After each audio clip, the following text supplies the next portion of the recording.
ante un operador lineal autoadjunto sobre el espacio lineal del sistema considerado, vamos a llamarlo H para cortar, el Hilbert del que hablamos.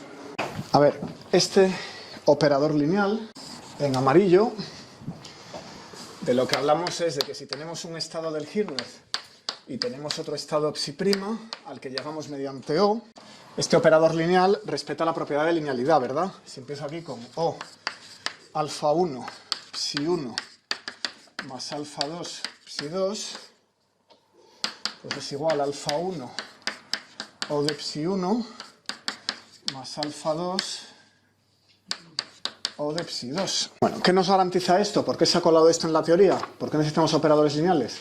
Pues esto viene del principio de superposición, ¿verdad? El principio 1. Los estados están en un espacio lineal, por tanto podemos superponer estados mediante combinaciones lineales. Aquí al principio 1 lo vamos a llamar de superposición, es una versión más antigua. Simplemente los estados los puedo sumar y multiplicar por constantes y combinarlos linealmente. Entonces, este estado a veces conduce a 1, donde 1 es ese índice, pongamos que es el autovalor del observable, y a veces conduce a 2. ¿Con qué probabilidades? Pues alfa 1 cuadrado y alfa 2 cuadrado, respectivamente. Bueno, ¿y qué pinta por aquí la palabrota esta de autoadjunto? Pues esto nos va a garantizar que tenemos autovalores reales y una descomposición espectral, que recordáis de álgebra lineal. ¿De acuerdo? Y eso nos va a hacer falta en el postulado 3, cuando hablemos de medidas, porque las medidas dan un número real, lo que dice la regla. Entonces, con ese montaje, el valor de un observable se va a poder tomar, vamos a poder obtener el número que está escondido en el estado, o si el estado es una superposición lineal de varios, pues cada uno de los números escondidos en el estado con las probabilidades dadas por esos coeficientes, y vamos a saber que los números que salen de la medida después, en el principio 3, pues van a ser reales, debido a esta condición. A ver, un ejemplo de todo esto, para volver a algo concreto. Vamos a coger ahora el espacio lineal de spin 1, una partícula de spin 1, tenemos SZ, es el observable, el equivalente a la O de este principio, pues es H barra 1, 0, 0, 0, 0, 0, 0, 0, menos 1, tiene tres autovalores, m igual más 1, que es el 1, 0, 0, m igual a 0, que es el 0, 1, 0, y m igual a menos 1, que es el 0, 0, menos 1.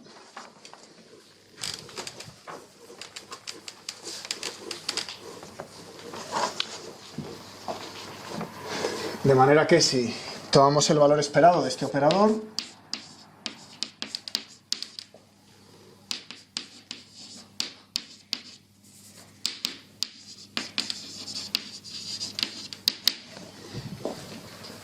en el estado 1 primero, ¿a qué llamo valor esperado?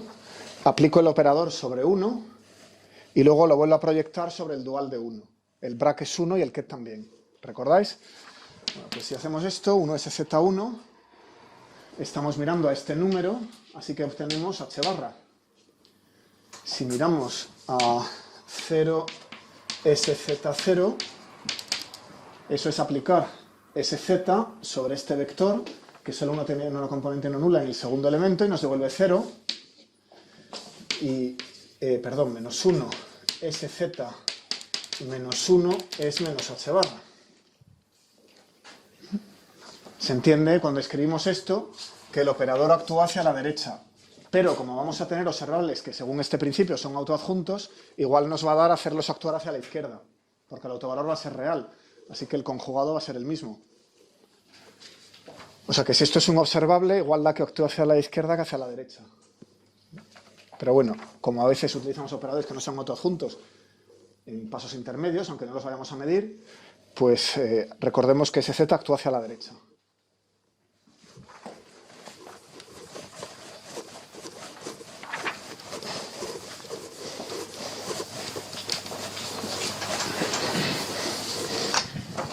Además, Si tomamos una combinación lineal, alfa 1 estrella 1 más alfa estrella 0, 0 más alfa menos 1 estrella, ¿por dónde voy? Menos 1, y miro el valor esperado de ese z, por tanto por la derecha vuelvo a poner el mismo estado, alfa 1, 1, pero ya sin conjugar, alfa 0, 0 y alfa menos 1, menos 1, ¿qué obtenemos?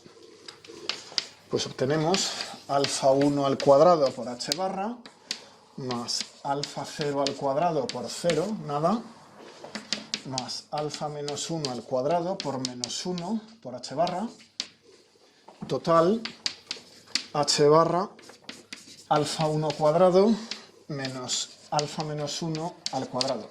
¿Todo el mundo sabe hacer esa cuenta antes de entrar en esta clase? La respuesta debería ser sí. Lleváis los cursos de física cuántica, ¿vale? O sea que si yo hago una manipulación de estas ya no debería haber problema, ¿verdad? Si la hay, preguntadme y aclaramos lo que sea. Por favor. Bien. Esto es un operador. Vamos a aclarar un poco la palabra autoadjunto.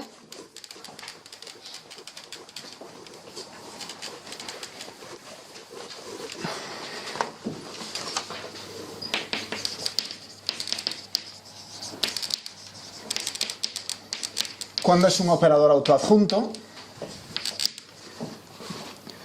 Pues estamos en un espacio de dimensión 3 como este. Es simplemente un operador simétrico, pero cuidado, como es complejo, en general estamos en un espacio complejo, simétrico puede ser ambiguo, solemos decir hermítico, por Hermite, matemático francés, ¿vale?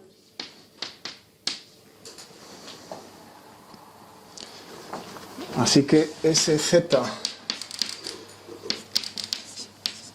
adjunto es igual a SZ en un espacio de dimensión finita, es lo mismo decir que es simétrico, que es hermítico, que es autoadjunto. Y esto era SZ estrella traspuesto, como recordáis de álgebra lineal, igual a SZ. Transponemos y conjugamos complejo. De manera que, por ejemplo, 0 menos i y 0, que es la segunda matriz de Pauli, conjugada va a parar a 0i menos i0. Y si la transpongo, vuelve a dar 0 menos i y 0, que es igual a la matriz con la que empecé. Así que esa es autoadjunta, es simétrica y es hermítica. Todo coincide en este espacio finito. ¿Vale? En general, como recordáis, las partes reales tienen igual signo.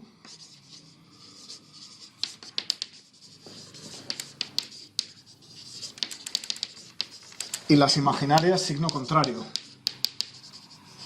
Para que una matriz sea hermítica, ¿verdad?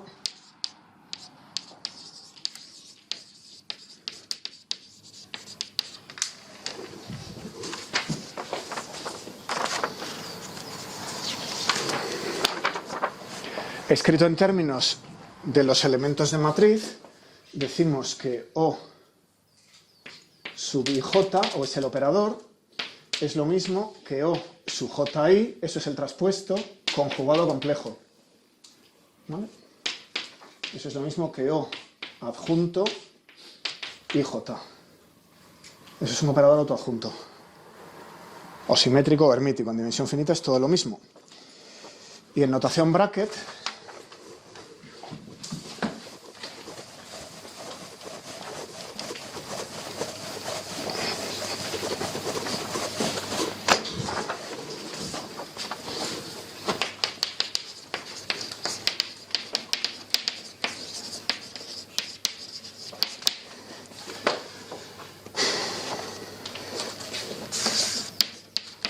esto y OJ es lo mismo que O sub ij.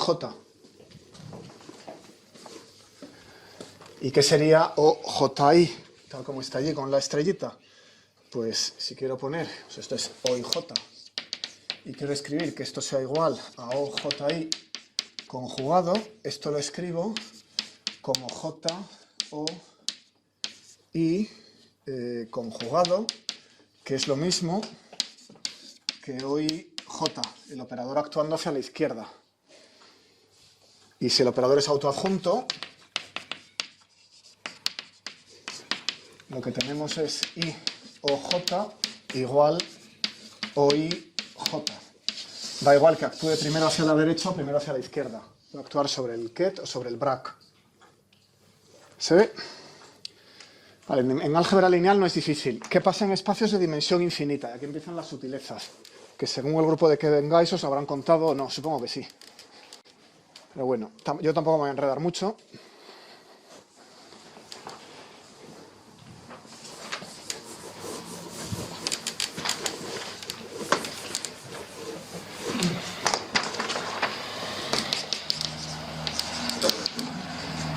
Cuando digo dimensión infinita, quiero decir en un espacio lineal que no tiene dimensión finita. No tengo una base finita, sino que, bueno, a lo mejor hay una base, pero es numerable infinita, ¿no? Me perdonáis la pequeña imprecisión.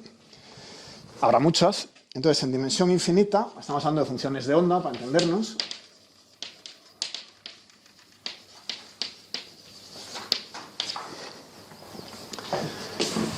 Esa simetría del operador no basta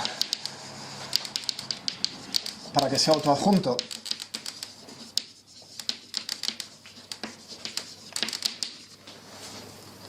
Esto que tenemos aquí es una condición de simetría. Bueno, como son complejos, es hermítico.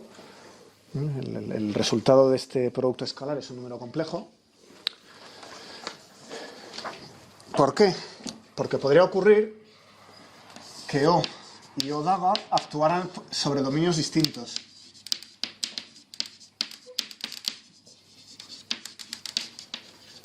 Es decir, los vectores sobre los que puedo actuar O y los vectores sobre los que puede actuar O daga podrían no coincidir. Entonces, claro, cuando tenemos el mismo par de vectores sobre los que pueden actuar O y O daga, puedo escribir esto y es simétrico. Pero si O puede actuar sobre un vector que O daga no puede, o al revés, entonces este tipo de ecuación no me sirve, porque simplemente a lo mejor tengo OJ, pero no tengo OI. Entonces la ecuación no tiene sentido. No se puede cumplir porque no tiene sentido. ¿Esto puede ocurrir en algún ejemplo claro? Sí, o sea, no basta con que sean simétricos, además el dominio de O tiene que ser el dominio de O daga. Y si no, tengo una manera de distinguir O y O adjunto. Puedo decir que hay algunas funciones de onda sobre las que puedo actuar uno y no el otro. A ver, un ejemplo físico. Vamos a tomar un anillo y le pegamos un pequeño corte. Aquí en 0 es un anillo metálico y en 0 lo interrumpimos. ¿Se ve? Y ahora pongo un electrón en el anillo metálico, un electrón adicional de conducción. Puede conducir electricidad a lo largo del anillo, puede ir de un sitio a otro donde quiera. Entonces las funciones de onda admisibles de ese electrón van a ser psi de phi con la variable phi entre 0 y 2pi, donde le pego el corte al anillo. Y tienen que satisfacer que la integral entre 0 y 2pi de psi cuadrado sea 1. Eso quiere decir que el electrón está en algún sitio del anillo. ¿Vale? Pero como no le dejo llegar a ese punto, voy a poner aquí esto abierto, entre 0 y 2pi, intervalo abierto. Bueno, puedo ponerlo cerrado con la condición que voy a dar a continuación, que es que la función de onda en 0 y la función de onda en 2pi se anulen. El electrón puede ir de 0 a 2pi, pero a condición de que en ese punto la función de onda se anule, no puede estar en el hueco. ¿Vale? Porque esto es un pequeño dieléctrico, un aislante, un vacío. El electrón tiene que estar en el conductor. Así que tengo unas funciones de onda con una condición de contorno, se dice. En el contorno del recinto, en 0 y 2pi, impongo que la función de onda sea 0. Pues vamos a intentar hacer esto de la hermitización, a ver cuál es el hermítico de ese operador y si es autoadjunto. Y vamos a considerar el operador P, la O, va a ser el momento de ese electrón, que va a ser menos I h barra por la derivada respecto a phi. Claro, es un momento angular, porque el momento canónico, en este caso, como es una variable angular, es un momento angular. Derivada respecto al ángulo phi, y vamos a ver qué es el adjunto de ese operador sobre el espacio lineal de las funciones sobre ese anillo. O sea, tenemos un anillo, sobre él las funciones de onda, que es el espacio lineal, y sobre esas funciones de onda este operador, que es del que habla el postulado 2, el principio 2. Bien, pues, ¿qué es esto de psi2, este momento, psi1? Pues es la integral entre 0 y 2pi, diferencial de phi, psi estrella 2 en el punto phi, menos i derivada respecto de phi, psi1 en phi. He actuado, la h barra me la como siempre, es una costumbre de los físicos de partículas que la ponemos a 1, ¿verdad? H barra, se va a caer enseguida. Entonces, aquí tenemos el Bragg, este psi2, luego viene el operador P, que es esta derivada, y luego el psi1, que es el ket. Bien, pues integramos por partes. Lo que queremos hacer es pasar la derivada al otro. Aquí tengo P actuando sobre psi1, y lo que busco es P actuando sobre psi2. Así que integramos por partes.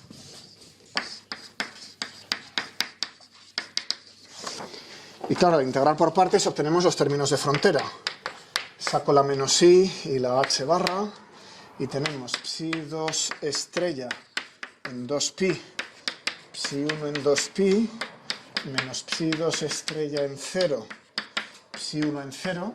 Ese es recordad la fórmula de la integración por partes. Esto es u de v, esto es u por v, evaluado en los extremos, y ahora vendría v de u, ¿verdad? La integral de v de u, que es la integral entre 0 y 2pi, diferencial de phi, y ahora la derivada actuando a la izquierda, y derivada respecto de phi, de psi2 estrella de phi por psi1 de phi. Y cierro aquel paréntesis del principio. Ha desaparecido este signo, pero es que en la fórmula de la integración por partes hay un signo. U de v va a menos v de u, ¿verdad? Bien, casi estamos. Esto es, quitando todos estos términos que son 0, porque tengo aquí psi1 de 2pi y psi1 de 0, y hemos dicho que el electrón no puede estar en ese hueco. Tenemos ahí una condición de contorno que eso es 0. Así que tiramos estos dos, queda esto de abajo. Bueno, me permitís cambiar aquí el signo y a cambio sacar la estrella, el conjugado, fuera del corchete. Y claro, si tengo menos i de phi, ¿qué ha pasado? Que este paréntesis no se cerraba aquí, este paréntesis se cerraba aquí, y me falta una h barra. Si no me encajan los signos, bueno, ya lo comprobaréis. Saco, entonces, cambio el signo, saco el asterisco fuera, y lo que ha quedado, pues vuelve a ser P aplicado sobre psi2 con psi1. Fenomenal, es simétrico. P actuando sobre psi1 multiplicado escalarmente por psi2 es lo mismo que P actuando sobre psi2 a la izquierda y luego multiplicado escalarmente sobre psi1. O sea que la hermiticidad de este operador está estupendamente. El momento angular en este anillo es un operador hermítico, pero resulta que podría no ser autoadjunto. Es un operador autoadjunto. Entonces tenemos que psi1 de 0 es igual a 0, que es psi1 de 2pi. Pero ese operador puede actuar sobre psi2 de la que no hemos pedido nada. O sea que en este momento la psi1 pertenece a este espacio de Hilbert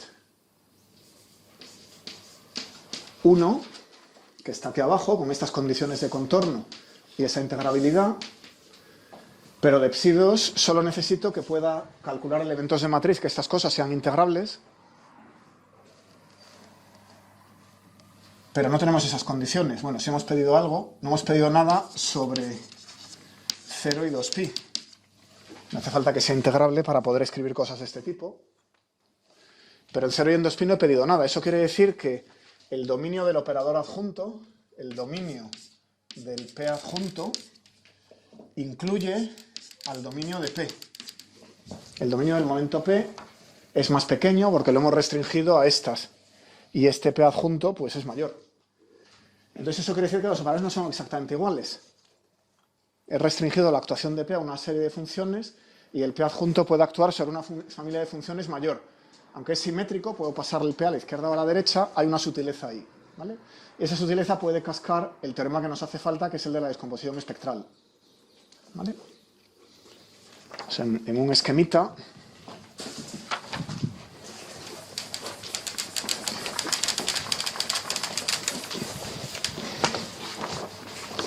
el dominio de P, el diagrama de Venn, está incluido en el dominio del P adjunto, en casos como este. Entonces los operadores no son exactamente iguales. El operador P va de este dominio reducido a donde sea, el Hilbert, y el operador P adjunto puede ir también desde aquí o desde fuera de ese subconjunto. Es un subespacio lineal. Bueno, voy a volver a los autovalores de los observables. Cierro la parte de los autoadjuntos.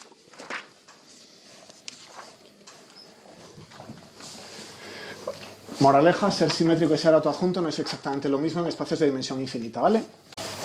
El adjunto puede actuar sobre una familia de funciones de ondas distintas del operador inicial. Bien, vamos a volver sobre los valores de los observables. Hay que elegir las condiciones de contorno adecuadamente, que es de donde suelen venir los problemas, para que el omega sea autoadjunto, es decir, sea idéntico, el adjunto sea idéntico a omega. Elegimos en las condiciones de contorno, omega es autoadjunto, entonces podemos hablar de sus autovalores y sus autovectores, igual que en álgebra lineal. ¿Esto dónde viene? Pues habéis visto en física cuántica. El espectro atómico típico, o molecular. En estructura de la materia, bueno, si la viera yo desde luego, no sé quién la está dando este año, os hartaréis de ver espectros. Un espectro atómico típico pues tiene una serie de líneas discretas y eventualmente las líneas discretas pueden ir a un punto de acumulación donde hay infinitas metidas en un espacio de energías muy pequeño, ¿no? Y las frecuencias pues son de los fotones emitidos, pues son E sub i menos E sub f en la interpretación atómica de Schrödinger, la diferencia de energías, los autovalores del operador hamiltoniano divididos por h barra. Bien. Entonces estas E sub i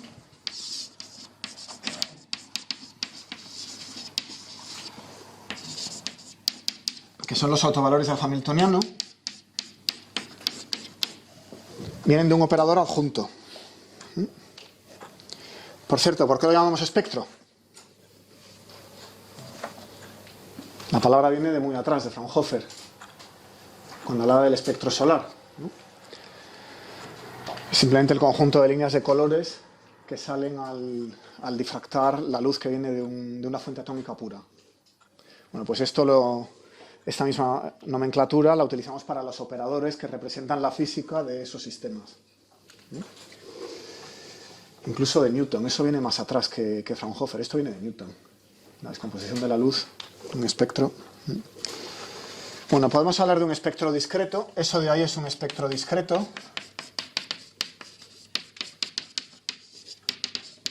porque está formado por unas cuantas líneas separadas, como los números naturales o como sus inversos o lo que sea.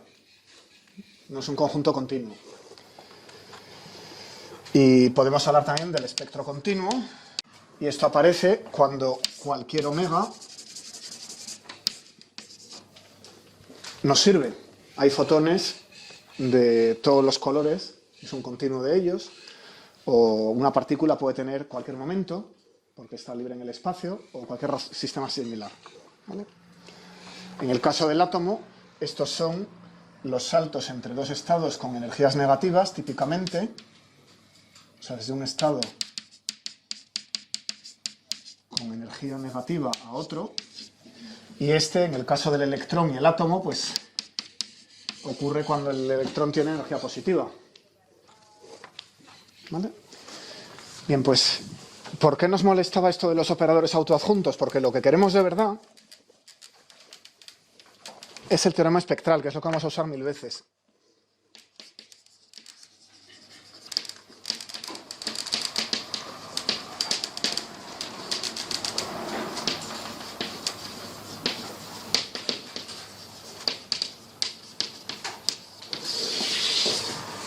El teorema espectral nos dice que podemos escribir un operador autoadjunto de la siguiente manera: como una suma sobre todos los lambda sub i en el espectro discreto de autovalores de ese operador, lambda sub i, e sub i, e sub i, esta sería la fórmula que vimos en álgebra, más una integral sobre todos los autovalores en el espectro continuo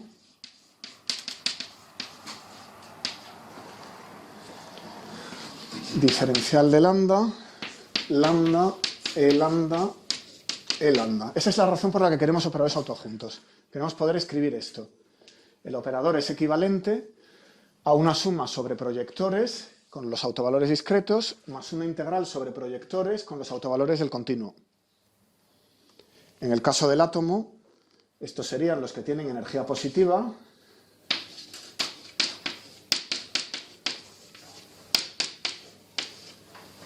cualquier número con energía positiva en el átomo de hidrógeno nos serviría. Es un electrón a distancia a la que sea con energía 2 electronvoltios positiva.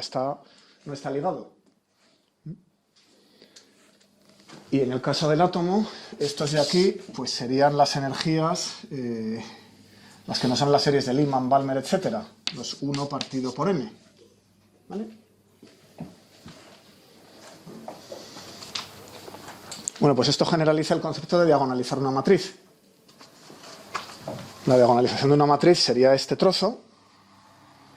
Los operadores autoadjuntos, estamos en espacios que tienen funciones continuas, no necesariamente nos dan esta fórmula, nos pueden dar una integral sobre los autovalores continuos, pero es muy parecida a la diagonalización de una matriz, excepto que son operadores sobre espacios de funciones, ¿no?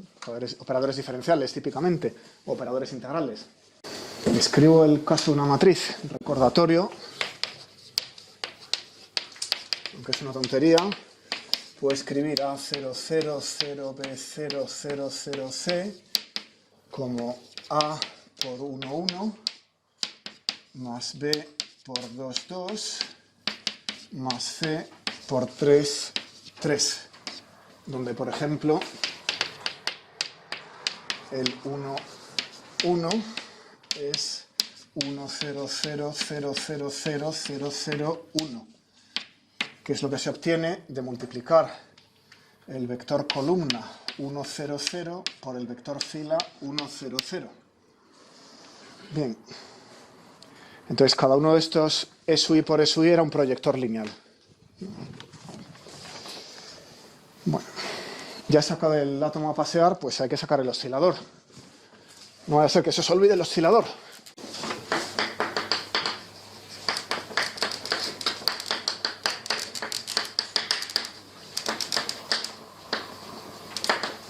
Somos muy pesados con este porque es universal. Cualquier sistema cerca de un mínimo es escrito por esto mismo. Hamiltoniano, como sabéis, p cuadrado partido por 2m más k medios de x cuadrado. Bueno, siempre que el mínimo no sea un mínimo superdegenerado, que tenga término cuadrático a 0 y empiece con el término cuártico. Bien, lo normal en un sistema con constantes sacadas del sistema internacional llenas de decimales es que esto no sea 0.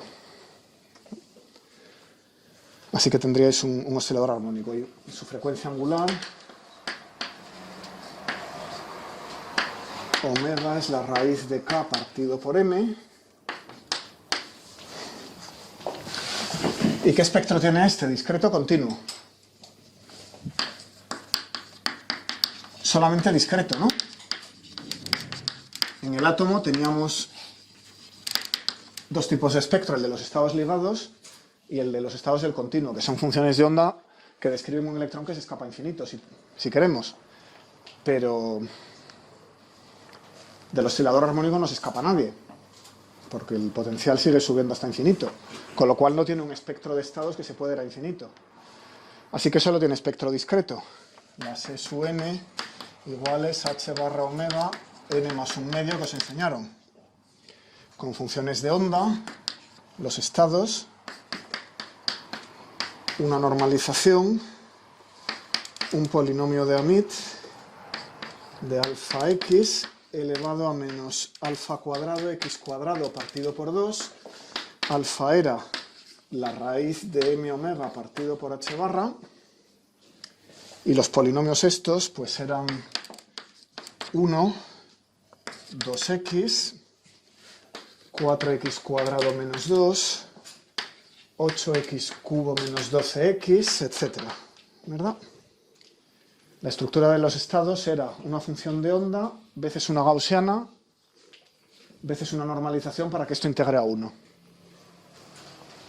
Bueno, pues en ese caso podemos descomponer la identidad en este espacio, el espacio de funciones de onda ligadas del oscilador armónico. Esto no puede describir un electrón con un momento p bien determinado que se puede escapar a infinito. Entonces esto lo escribo como la suma desde 0 hasta infinito de psi n, psi n.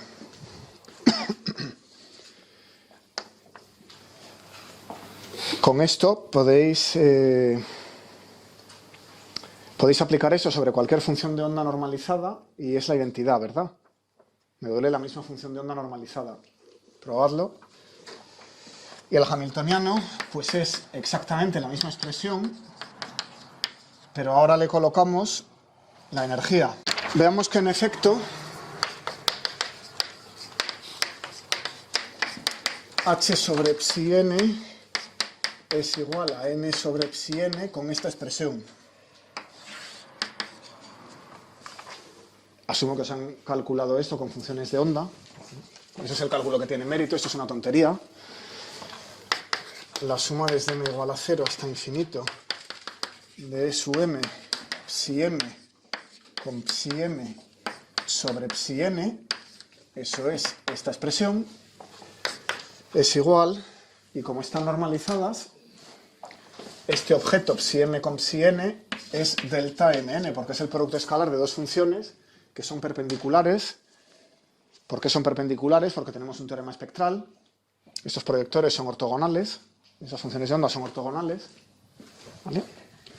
Y están normalizadas a 1, así que 0 si m es distinto de n, y 1 si m es igual a n, como siempre. Y claro, eso me permite realizar la suma, y queda E sub n por psi sub n, ¿vale? Solamente m igual a n contribuye a la suma. Bueno, pues el que sean autoadjuntos y tengamos esta descomposición espectral nos permite construir funciones de operadores. En mecánica clásica no me limito a medir x y p. Puedo medir el momento angular al cuadrado, el momento angular a la séptima, x a la cuarta por p a la quinta dividido por lo que sea, ¿no? Necesito poder construir funciones de operadores. En mecánica cuántica. Claro, a cuadrado es muy sencillo, es a por a. Pero si os digo que me construyáis el arcotangente del logaritmo del coseno de a menos 1, por decir alguna tontería que se me ocurra, la cosa tiene menos gracia, ¿no? Escribir una serie de Taylor para eso, en términos de operadores, pues es un muerto. Bien, la descomposición espectral nos permite definir funciones de operadores.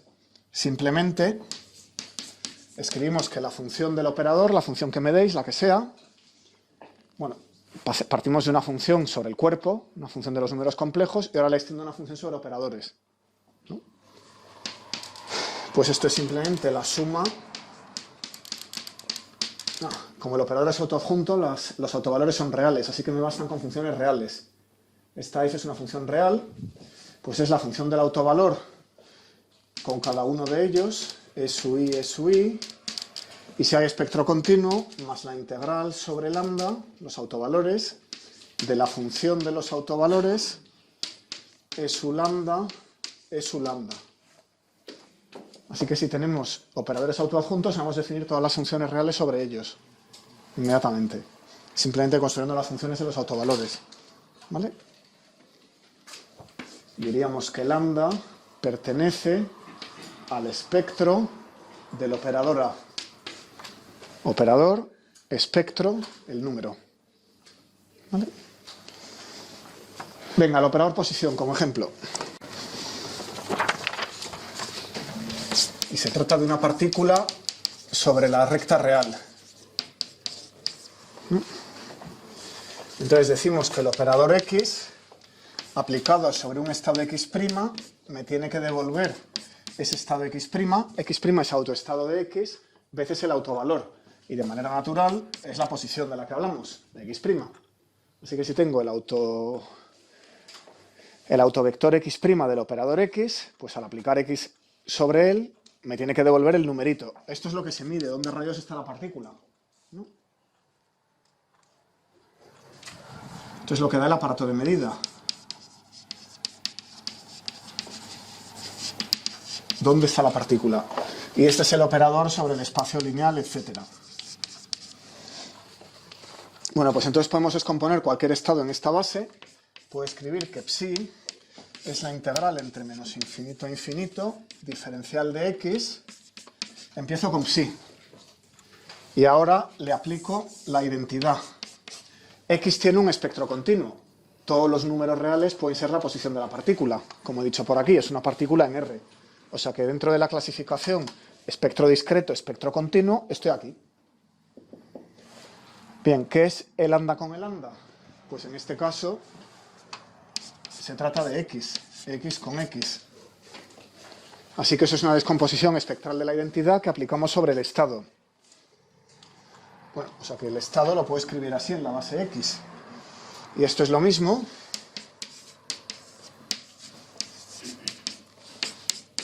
que una combinación lineal de los estados x, donde el coeficiente, que es esto, es precisamente, como dijimos antes, la función de onda. Porque este bracket x con psi es la función de onda evaluada en x.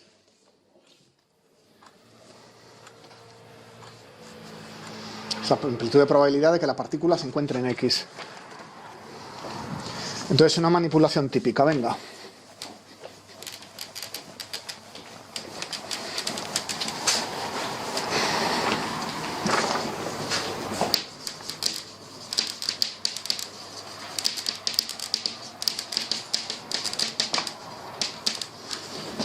La normalización de la función de onda, psi con psi igual a 1. El estado está normalizado a 1. Eso es lo mismo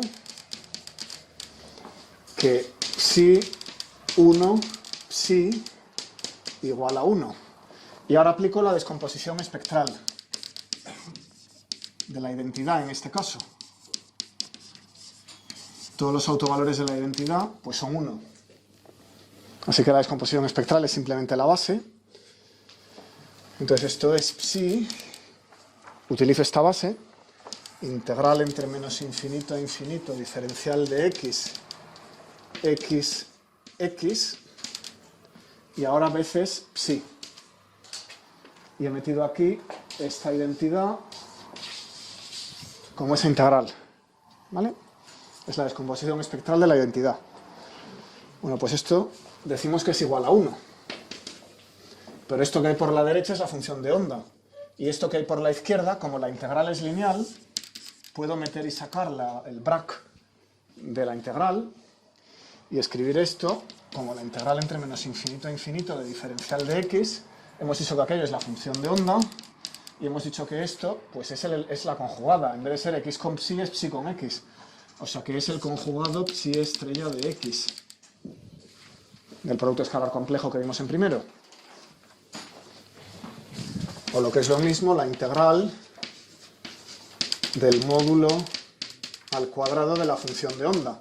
Así que la normalización de la función de onda igual a 1 es lo mismo que la normalización del estado igual a 1, bueno, del vector estado técnicamente, porque el estado hemos dicho que era cualquier rayo paralelo, cualquier vector paralelo a ese, todo el rayo.